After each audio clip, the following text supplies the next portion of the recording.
Have you ever sat alone with a cup of coffee, thinking about how things used to be between you and your kids? Maybe you raised them with love, discipline, and everything you had, and yet, today, the connection feels distant. Maybe you wonder, do they even think about me the way I think about them? It's a tough place to be. When your children grow up, they don't just grow taller or move out. They grow more independent, more opinionated, and sometimes more distant. And whether they say it out loud or not, there are moments when their silence or their choices feel like rejection. But here's something most parents don't realize until much later. Your kids will never admit this, but there's one thing that truly shakes their ego. And it has nothing to do with yelling, scolding, or trying to win an argument. It's something much quieter and far more powerful. So let's talk. This isn't just another video telling you to just let go or focus on yourself. This is about understanding what's really going on underneath the surface. The emotions your children won't talk about, the regret they'll never confess, and the silent strength you have as a parent even when they make you feel powerless. You see, most adult children never say out loud when they're wrong, especially if the mistake was walking away from a parent who loved them deeply. They won't come back and say, "Mom, you were right," or "Dad, I wish I had handled things differently." That kind of admission bruises the ego. And for many grown kids, especially those who are still figuring themselves out, that ego is fragile. After all, they were raised in a world that told them to chase independence, stand their ground, and cut out anyone who's toxic. Even when that so-called toxicity might just be a parent setting boundaries, expressing concern, or trying to stay involved. So when a child chooses distance, they often convince themselves they did the right thing. They tell themselves it was necessary. They might even hear their friends saying, "You don't owe anyone anything." And for a while, that belief sticks.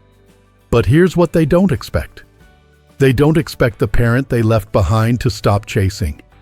They don't expect silence. They don't expect you to grow stronger in the quiet. Because that's when the doubt begins. Not in the heat of the argument, not in the middle of the tears, but in the stillness that follows when you no longer call, when you no longer ask, when your voice fades from their daily life. Not out of anger, but out of acceptance. And that acceptance, that's what shakes them. You see, we're often told that love means never giving up. But sometimes holding on too tightly is the very thing that pushes people further away. Especially grown children who are trying to prove they're self-sufficient. That's why pleading, begging for attention, affection, or answers never works. It actually does the opposite. When you send long messages hoping they'll respond, when you ask mutual friends if they're okay, when you try to explain why they should come back around, you're not making things better. You're confirming what they already believe, that they're in control, that they hold all the power.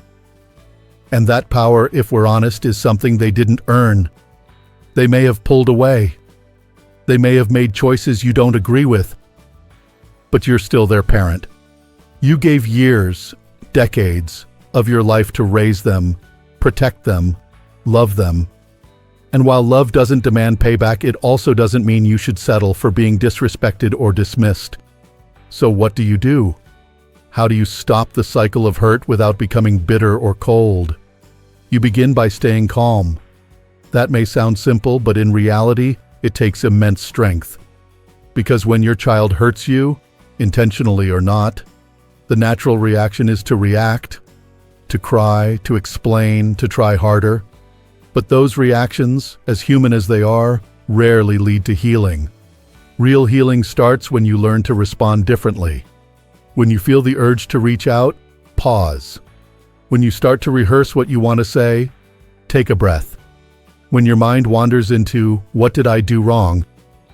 gently remind yourself, not every distance is your fault.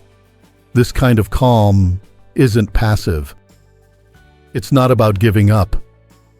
It's about standing still with dignity.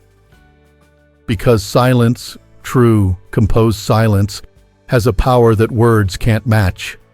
It doesn't feed the ego. It doesn't validate bad behavior. It simply says, I'm here. I'm steady. And I'm no longer trying to force something that should come naturally. And what happens when you stop reacting? Your child begins to feel the absence. Not just your voice, but your presence, your influence, the warmth that used to follow them even when they weren't paying attention. They may not say anything right away. They may even pretend not to notice. But trust me, somewhere deep in their mind, a shift begins. They start to wonder why you're so calm, why you're not pleading, why your world isn't revolving around them anymore. And that mystery, it speaks volumes. Because in a world where everyone is loud, the one who stays quiet often has the most power. That quiet, your quiet, isn't a punishment. It's a reset. A chance for both of you to rethink, realign, and remember what really matters. You're not slamming doors or throwing blame. You're simply reclaiming your peace. And in doing so, you're showing a kind of strength that very few people of any age ever master. That's what disrupts their perception. That's what plants the seed of regret. They may not admit it. They may not even realize it fully. But somewhere inside, your calmness, your distance, your self-respect begins to challenge their story. Because here's the truth. People don't regret what you say. They regret what they can no longer access. And when your child begins to see that your love is no longer chasing them, that your energy is now directed inward into your own healing, your own joy, your own peace, something shifts. The ego doesn't know what to do with that. And in that quiet moment, for the first time in a long time, they might begin to feel something they never expected. Regret. Not because you forced it, but because you didn't. You might be surprised by how powerful that silence can be. It doesn't scream. It doesn't slam the door on the way out. But it speaks. And what it says, especially to your grown kids, is this: I'm no longer waiting for your approval to feel whole. That's not easy. As parents, we spend so many years trying to be involved, trying to stay close, trying to keep that bond alive no matter what. It can feel unnatural to pull back and just be quiet. But when you stop trying to explain yourself, when you stop trying to be understood and start focusing on being grounded, something unexpected happens. They start to notice. Not because you posted a quote online, not because you told them you were hurt, but because you didn't. And that missing reaction. That's what lingers in their mind. That's what unsettles the image they had of you. The one where you were always there, always reachable, always ready to smooth things over. Now, instead of knowing exactly where they stand with you, they're left with uncertainty. And nothing stirs the mind quite like uncertainty. They start to wonder, why haven't I heard from Mom lately? Why didn't Dad comment on that photo? Is something wrong? Or have they finally moved on from caring what I think? That kind of shift doesn't need to be loud. It just needs to be real. And that's where a deeper kind of strength comes in. Not the strength to prove something to anyone, but the strength to rebuild your life quietly from the inside out. Because here's the truth. Your child's choices don't have to define the rest of your story. Yes, it hurts. Yes, the silence on their end can feel like rejection. But you are not finished. You are not forgotten. And you are certainly not powerless. In fact, you have more power now than you may have ever had. The power to focus on your own healing. The power to invest in the parts of yourself that may have been put on hold. The power to become someone even more fulfilled than you were before the silence started. And the best part, you don't have to broadcast it. You don't need to prove to anyone how well you're doing. You just do it.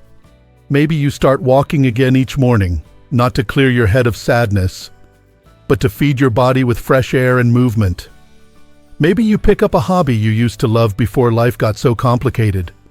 Maybe you finally join that group or take that trip, or have that long lunch with a friend without worrying if your child will call while you're out.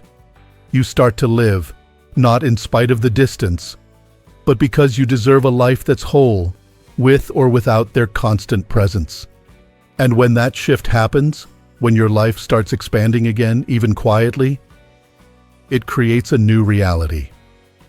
One where you are no longer the parent who's always waiting by the phone. You become the parent who's still growing, still becoming, still living.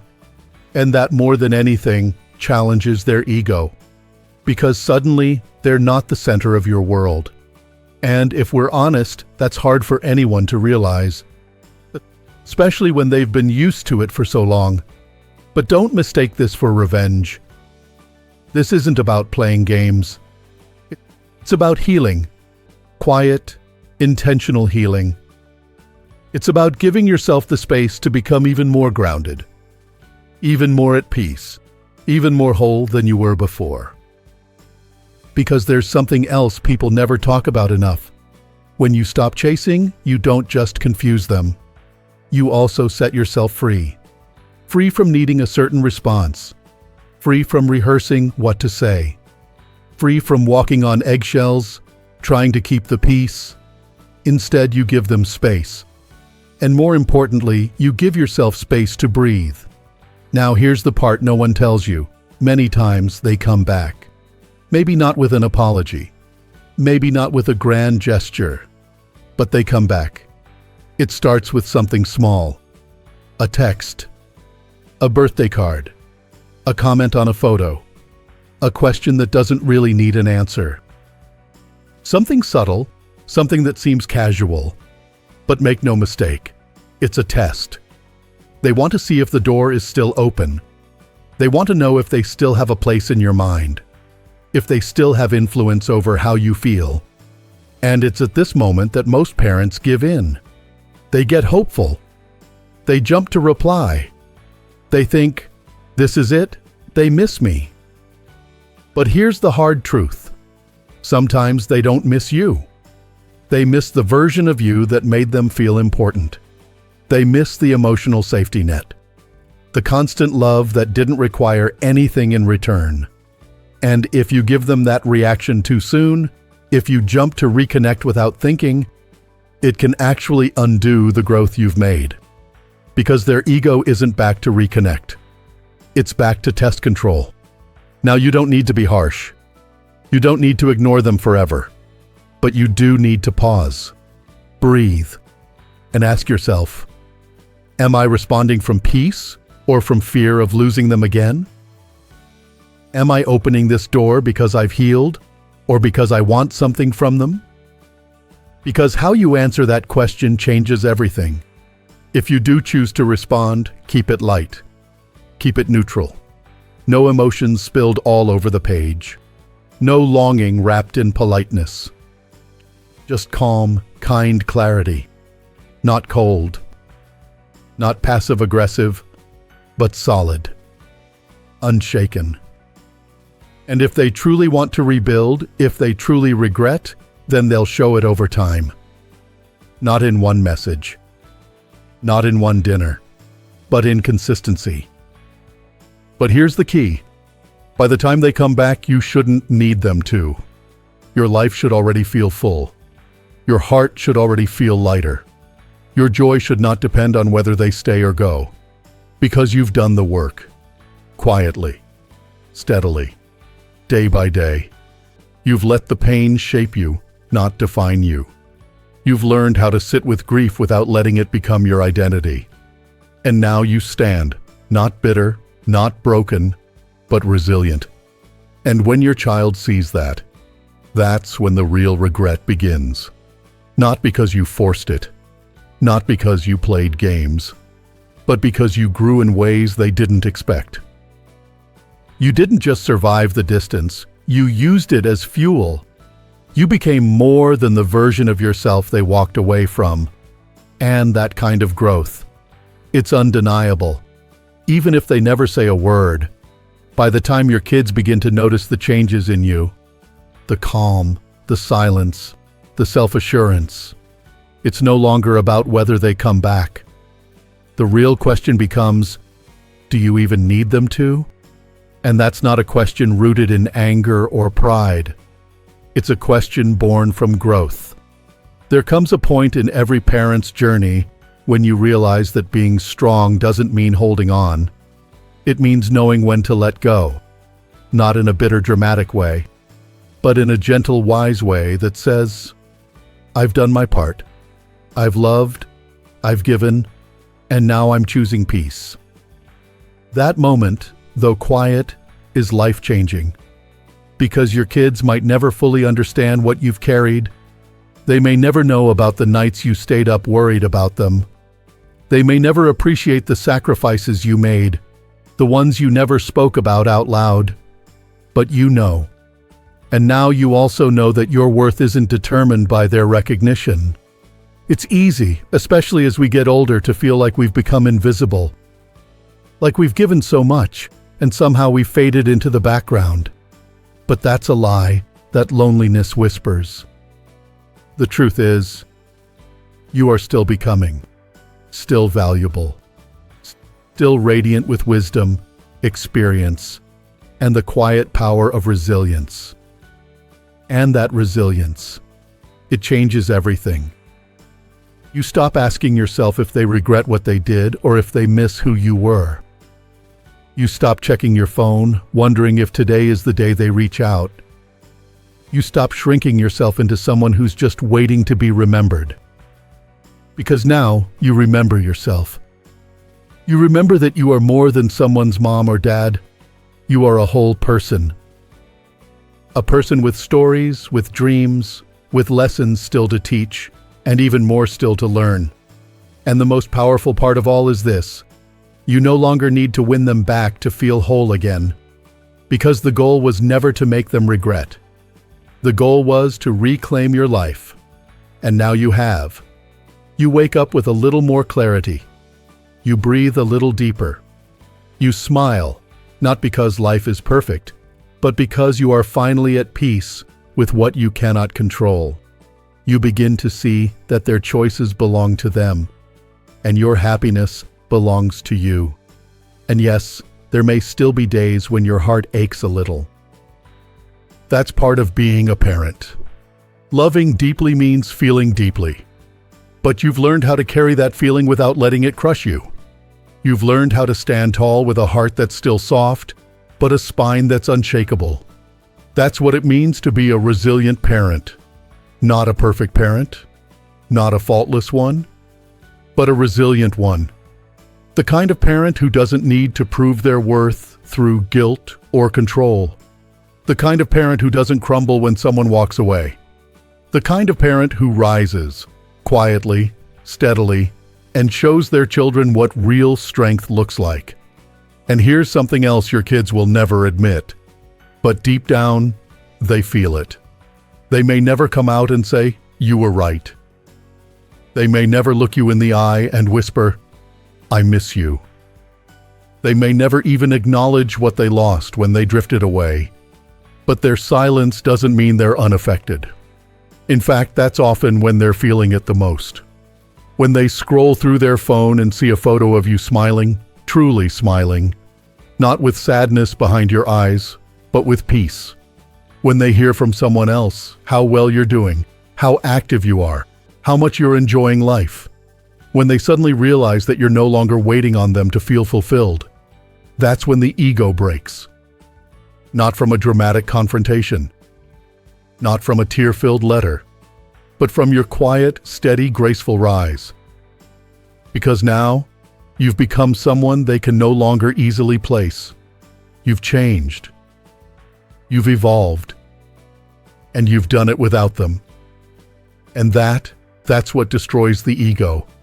They don't regret losing someone who begged, They regret losing someone who became even stronger without them. But by the time they feel it, you won't need to hear it. You won't need their apology. You won't need their validation. Because you've already won. You've won back your time. You've reclaimed your peace. You've discovered who you are outside of someone else's story. And in doing so, you've written a new chapter. One that isn't filled with waiting or longing or regret, but with presence, purpose, and quiet power. So if you're still in the middle of the ache, if the silence between you and your children still stings, know this: you are not alone, and you are not powerless. You have more strength than you think. You don't need to raise your voice to be heard. You don't need to beg for love that should flow freely. You don't need to carry guilt for decisions you didn't make. What you need, what you already have, is the power to choose yourself, to rise without looking back, to love without losing yourself, to live not in reaction to who walked away, but in full embrace of who you are today. And here's the beautiful thing. When you live like that, people notice. Sometimes your kids will circle back, not because you chased them, but because they saw you grow without them. And sometimes they won't. But either way, you're still moving forward. You're still living, still becoming, still proving every single day that peace is not something you wait for. It's something you choose. So if this message spoke to you, don't keep it to yourself. Let someone else know they're not alone either. Share your thoughts in the comments below. Like this video if it helped you in any way, and don't forget to subscribe to Strong Elderly Life for more real, honest, empowering conversations like this one.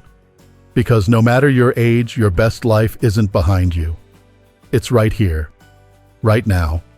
And it's yours to live, fully, freely, and with dignity. Here's to rising without needing revenge.